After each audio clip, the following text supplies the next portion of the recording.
Having done some initial exploration of my photo clock idea, now more accurately named my scene idea, I needed to do some more research into actually creating the physical design at this point, so of course that's what I aim to do.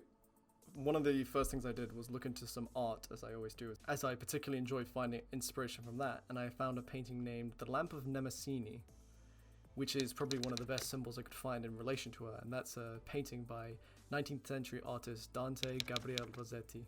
I believe that this lamp of memory concept as an act of symbolism is beautiful, as it shows the burning flame of passion that can be derived from the concept of memory. I thought of a variety of symbols which I go into further detail in the actual website, but the most particular interest I had was in the lamp, as it can represent the flame and energy of memory, as I've just mentioned. Since I decided to make a digital photo frame of some kind, or at least this was the idea I was going with, I decided to look at what's on the market and how I could improve upon those designs to make a more unique, inspiring piece per se. I looked at a few of my personal favorite photo frames that I could find and compared their pros and cons of each one. With this, I found a list, as you can see on screen now, of benefits that a physically designed digital photo frame will need, and these are important features for any kind of photo frame. With this quick initial research done and the exploration I had done in the last episode, I now could begin what I like to call my first idea series. I created a bunch of series A through I, each with their own subdivision of iteration, where effectively each type would correlate to a different theme, with each letter representing a different concept and theme. For example, Series A was simple photo frames, Series C was a smartwatch, Series F was based around clocks, and Series I was actually based around cameras. Now that I had all these sketches up and ready, I needed to go check out what the primary users thought. I talked to Paloma about the interviews, and she ended up giving me a lot of useful information, more of which you can see down the website. I ended up asking her which four she would pick if she had to pick some to keep, and she ended up picking Series A, regular photo frame, Series B, a projector type photo frame, Series H, something in relation to location, and Series F, having a photo frame styled like a clock or some other form. I decided to get some more advice from fellow designers, and I found that they were interested in me looking to more physical design separation as opposed to consistent screens, so I wanted to look at a few more interesting ways of incorporating this idea into the product. I needed to come up with some new ideas, so I came up with a new set of sketches all around trying out more inspired ideas for the photo frame and ways to get it less samey to everything else on the market. I had two initial ideas, one being a projector based in some sort of chandelier, and the other being a translucent style where you can see all the mechanical parts kind of photo frame, and these other two were quickly dismissed due to various issues, and you can see further information more on my website. My next idea evolved into a series of ideas that would kind of work together, and that was to have a simple screen, perhaps in the shape of an eye to reference the phonetic spelling of scene, or in just a simple square shape, which could have magnets on the back and attach to a variety of semi-products, fridges, and just stand on its own. Some of these semi-products including a regular stand, a clock type deal where you could have multiple screens together, and a very large pinboard style magnet wall where you could put everyone's screens together. And I think this would be cool for maybe not a family, but more of like a college dorm situation where there'd be one big screen, everyone would have their individual screens, and they could put them on there and take them with them when they needed it or when they wanted to show someone something. And I felt this was cool because it could emphasize that feeling of community that I was so insistent about. I started liking these ideas so much that I made some 3D models, as you can see on screen, with some technical sheets alongside with them to demonstrate precisely what I mean by them. And I really like the amount of personalization of this idea. I really like it, and I decided that I needed to try and go forward with this. But before I decided to go forward with this, I checked out some other design ideas I came up with too.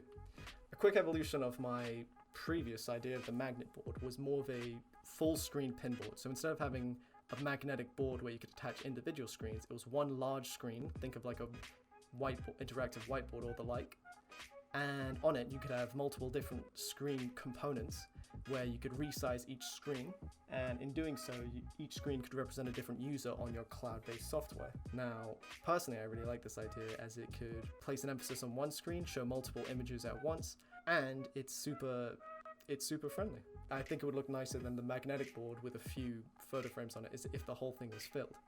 Unfortunately, this is a very large screen. There's no opportunity for it to take up smaller space, as that is the final project, unlike the previous magnetic screens, which could take up small space and then put into a large space if wanted. So I feel like this would be less accessible, but I did like it enough to decide to look into it further when I evaluated my previous thing. My final design was a bit different. For those of the keen eye, previously you might have seen in the projector series an idea called a hologram lamp, and I really liked this idea as it was incredibly different to everything else I'd done so far. The way it effectively worked was that it would project an image in the center of the lamp shape, and this image would act as the same as the screen, changing each minute to be the picture taken at that minute. And of course this was inspired by the lamp of Nemesis, as seen at the start of this video, and I really think it would look really nice and it would work in a lot of environments. I really like this. Some issues I found with this, however, would be the logistics on how to present multiple images at once if I decide to go down that path, and also just the fact that it's incredibly difficult technology to get to work. I mean, it's holograms, it's not emerging technology, but it's not commercially available technology, at least to the high quality I desire, especially in this specific shape. But I do think it would tie in very well with my illusions set in motion theme, and I really wanted to use my previous research. And I looked a lot into mirrors and holograms and that kind of thing during that theme, I just hadn't put it down. So I have some knowledge on the topic already. I decided to evaluate all my designs because I needed to figure out which one I would actually go through, and honestly I really liked all of them more or less the same, with one minor difference, as you'll see quickly. I took the design criteria I'd formed previously and given each 3 ideas, the magnetic frame, the pinboard frame, and the holographic lamp, a score out of 10 for each criteria, unless it wasn't applicable. For example, manufacturing. I had no idea what materials I would make these out of, except to a small idea, so I couldn't really rate them on that. However, I could rate them on size, aesthetic, theme, that kind of thing.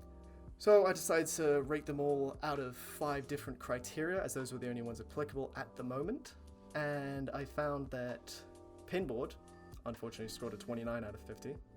And the holographic lamp and magnetic frame actually scored an equal score of 37 out of 50. Now I want to quickly clarify that for me, a 5 out of 10 is not a bad score. A 5 out of 10 is an average score, it's good. However, with this being said, I am aiming to get closer to 10, and 10 isn't above and beyond. 10 is just, it fits this theme perfectly. For example, it's the perfect size. It could still be better. That's difficult to describe, but I hope that makes sense. Regardless, I looked at both the holographic lamp and the magnetic frame more, each having a score of 37 out of 50, with the differences being that the magnetic frame, with its simplicity and its ease of use, scored more consistently across the board, whereas the holographic lamp scored much higher in certain areas, but also much lower in certain areas. Now, I really felt that I wanted to make this product as accessible to as many people as I want, because memories themselves are as accessible by everyone, so why limit my design group? So I decided to go with a more simple, easy to make one, especially since it was, as I said, easy to make, and the holographic equipment required and technology to build the lamp would be incredibly difficult for my level, and I'd be more likely to get and I still have to work on the software/programming of this, which is incredibly difficult by itself, so I need to not put too much stress on myself, if that makes sense. I need to make a product that's easy to make, easy to use, and applicable to everyone. Decided to go with a simple photo frame. For now, as my proof of concept, I'm going to ignore the concept of magnets entirely and just build the simple photo frame by itself. Now for this, I'm going to need some hardware, obviously, to power my everything. So I got 2 pieces of important hardware, that being my Raspberry Pi 4B as a computer / desktop / whatever you want to call it. And as a display, I got an Electro 5-inch HDMI display, which would work perfectly with them. These 2 pieces would act as my computer and my monitor for the rest of the product, and along with them I bought several computer wires, specifically a USB-C cable to power the Raspberry Pi, and then a micro USB cable to divert that power to the monitor / display.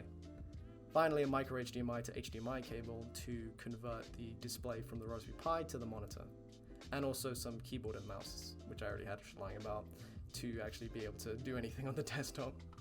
Next, I needed to think about how I'd make that product, and again for the ease of use, and also with the test I'd done before, I realized that I really wanted to do 3D printing, as this would mean that it forced me down an accurate 3D model, as I believe that I'll be facing a lot of space-saving issues in the future, at least that's my current assumption. So I decided to go with a special metal filament, however, as I wanted a more dense filament than usual. And specifically, I went with protoplaster composite steel 1.7mm PLA. To clarify, this is not stronger than regular PLA, but it's more dense and gives the same aesthetic as metal, which is exactly what I wanted, so I bought 500 grams of it. Just to double check that I had all the design ideas outside of me, I decided to quickly try out some different shapes with my new square screen, and really I only found the two shapes that would work as a photo frame were, again, rectangular or hexagonal, as you can see in these mock-ups I've made below. I talked to some fellow designers, and while we agreed that the hexagons look nice, the rectangular photo frame just fit it best, and it's the most versatile and easy to change and add to. So I just decided to finally opt with that. And just like that, I've got everything I need to start my next physical design. To actually start making the actual product, get a final sketch, get all my pieces together, and just finally start making it. However, as I'm sure you're aware, I still have some programming to do. So we're going to take a break from the physical design now and get back to it in 2 episodes. But next episode, we're going to be looking more at the virtual product design. Here we go.